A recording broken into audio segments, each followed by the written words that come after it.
എല്ലാവർക്കും നമസ്കാരം. സൗന്ദര്യലഹരി പഠനം 23-ാം ദിവസം. ഓം ശ്രീ മഹാദേവിയേ നമ. ഓം ആദിപരാശക്തിയേ നമ. ശ്രീ മഹാത്രിപുരസുന്ദരിയേ നമ. സൗന്ദര്യലഹരി ശ്ലോകം 23. ത്വയാ ഹൃത്വാ വാമം വപു അപരിതൃപ്തേന മനസാ ശരീരാർത്ഥം ശംഭോ അപരം അഭിശങ്കേ കൃതമഭൂൽ യത് ഏതൽ സകലം ത്വദ്രൂപം അരുണാഭം ത്രിനയനം കുജാഭ്യാം ആനമ്രം കുടിലശശിചൂടാല മകുടം. ഒന്നുകൂടെ പറയാം. ത്വയാ ഹൃത്വാ വാമം വപു അപരിതൃപ്തേന മനസാ ശരീരാർത്ഥം ശംഭോ അപരം അപി ശങ്കേ ഹൃതം അഭൂത് യത് ഏതത് സകലം ത്വദ്രൂപം അരുണാഭം ത്രിനയനം കുചാഭ്യാം ആനമ്രം കുടില ശശിചൂടാല മകുടം.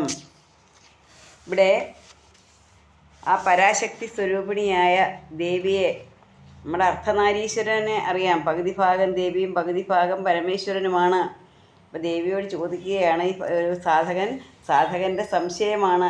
സാധകൻ്റെ സംശയമല്ല, സാധകൻ പറയുകയാണ് ദേവിയോട്, അല്ലയോ പരാശക്തി സ്വരൂപിണിയായ ദേവി, നിന്തിരുവടി പരമശിവൻ്റെ ഇടത്തെ ഭാഗമായ പകുതി ശരീരത്തെ അപഹരിച്ചുകൊണ്ട് തൃപ്തിപ്പെടാത്ത മനസ്സോടുകൂടി പിന്നെയും വലത്ത് ഭാഗമായ പകുതി ശരീരത്തെയും കൂടി അപഹരിച്ചതായി ഞാൻ സംശയിക്കുന്നു, ഞാൻ ശങ്കിക്കുന്നു എന്ന് പറഞ്ഞാൽ പരാശക്തി സ്വരൂപിണി എങ്ങനെയാണ്?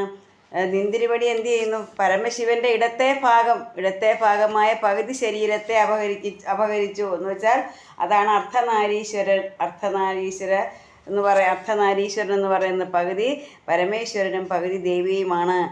ദേവിയോട് ചോദിക്കുകയാണ്, അല്ലയോ ആ ഭക്തൻ പറയുകയാണ്, ഞാൻ എന്താണ് ശങ്കിക്കുന്നത്? എനിക്ക് സംശയം തോന്നുന്നു. ദേവിക്ക് ഭഗവാന്റെ പകുതി ശരീരം അപഹരിച്ചത് പോരാഞ്ഞിട്ടാണോ വലത്ത് ഭാഗവും കൂടി എനിക്ക് വേണം എന്നുള്ള ആ ഒരു രീതിയിൽ ബാക്കി ഭാഗം കൂടി എടുത്തോ എന്ന് ഞാൻ ശങ്കിക്കുന്നു. അല്ലയോ പരാശക്തി സ്വരൂപിണിയായ ദേവി, നിന്തിരുവടി പരമശിവൻ്റെ ഇടത്തെ ഭാഗമായ പകുതി ശരീരത്തെ അപഹരിച്ചുകൊണ്ട് തൃപ്തിപ്പെടാത്ത മനസ്സോടുകൂടി പിന്നെയും വലത്ത് ഭാഗമായ പകുതി ശരീരത്തെയും കൂടി അപഹരിച്ചതായി ഞാൻ ശങ്കിക്കുന്നു, ഞാൻ സംശയിക്കുന്നു. എന്തുകൊണ്ടെന്നാൽ എൻ്റെ ഹൃദയകമലത്തിലിരിക്കുന്ന നിന്തിരുവടിയുടെ ഈ രൂപം മുഴുവൻ ചുവന്ന കാന്തിയോടു കൂടിയതും 3 കണ്ണുകളോട് കൂടിയതും 2 സ്തനങ്ങളുടെ ഭാരം കൊണ്ട് അല്പം കുനിഞ്ഞിരിക്കുന്നതും അതുപോലെ ചന്ദ്രക്കല അലങ്കാരമായി കിരീടത്തോടു കൂടി വിളങ്ങുന്നതുമാകുന്നു.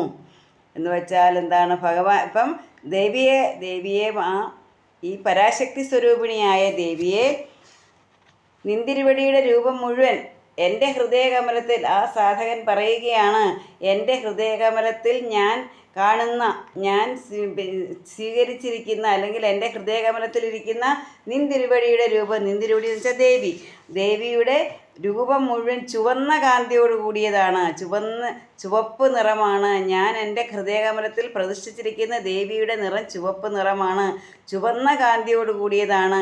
അതുപോലെ തന്നെ 3 കണ്ണുകളോട് കൂടിയത്, 2 സ്തനങ്ങളുടെ ഭാരം കൊണ്ട് അല്പം കുനിഞ്ഞ ശരീരത്തോടു കൂടിയത്, അതുപോലെ തന്നെ ചന്ദ്രക്കല അലങ്കാരമായി കിരീടത്തോടു കൂടിയതുമാകുന്നു. കിരീടത്തിൽ ചന്ദ്രക്കല അലങ്കാരമായി തിളങ്ങുന്നുമുണ്ട്. അപ്പോൾ ഒന്നുകൂടെ പറയുകയാണ്, നിന്തിരുവടി ശിവൻ്റെ ഇടത്ത് ഭാഗം, ഇവിടെ നിന്തിരുവടി എന്ന് പറയുന്ന ദേവിയെയാണ്. നിന്തിരുവടി ശിവൻ്റെ ഇടത്ത് ഭാഗമായ പകുതി ശരീരത്തെ അപഹരിച്ചുകൊണ്ട് പിന്നെയും തൃപ്തിയില്ലാതെ വലത്ത് ഭാഗത്തെ പകുതി ശരീരത്തെയും കൂടി അപഹരിച്ച് കളഞ്ഞു എന്ന് ഞാൻ വിചാരിക്കുകയാണ്. അപ്രകാരം നിന്തിരുവടി അപഹരിച്ചില്ലെങ്കിൽ അവിടുത്തെ ശരീരം ചുവപ്പ് നിറമായും ശിവൻ്റെ പകുതി ശരീരം വെണ്മയായും തോന്നേണ്ടതല്ലേ?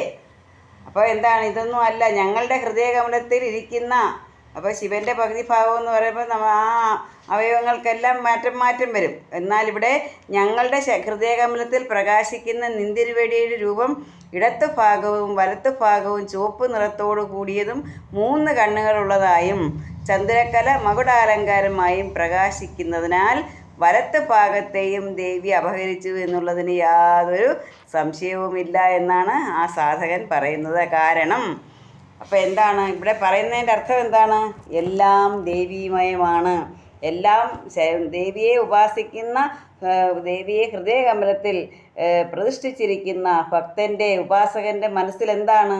ദേവി സർവത്ര ചുവപ്പ് കാന്തിയോട് കൂടിയതാണ്. അതുകൊണ്ടാണ് സംശയിക്കുന്നത് ആദിപരാശക്തി പരമശിവൻ്റെ പരാശക്തി സ്വരൂപം എന്ന് പറയുന്നത് എന്താ?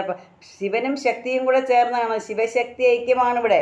അപ്പോൾ ആ ശിവനും ശക്തിയും കൂടെ ചേരുമ്പോൾ അപ്പോൾ ശിവൻ്റെ പകുതി ഭാഗം മാത്രമല്ല, മുഴുവൻ ശരീരത്തിൻ്റെ മുഴുവൻ ഭാഗവും ദേവി അപഹരിച്ചു എന്നാണ് ഇവിടെ വിചാരിക്കുന്നത്. കാരണം എന്താണ്?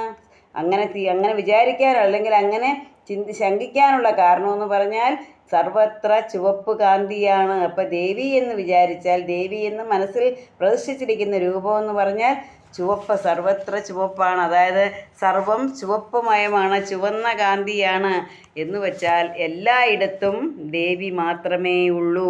ആ ആദിപരാശക്തി, ആ ശക്തി സ്വരൂപിണി മാത്രമേ ഉള്ളൂ.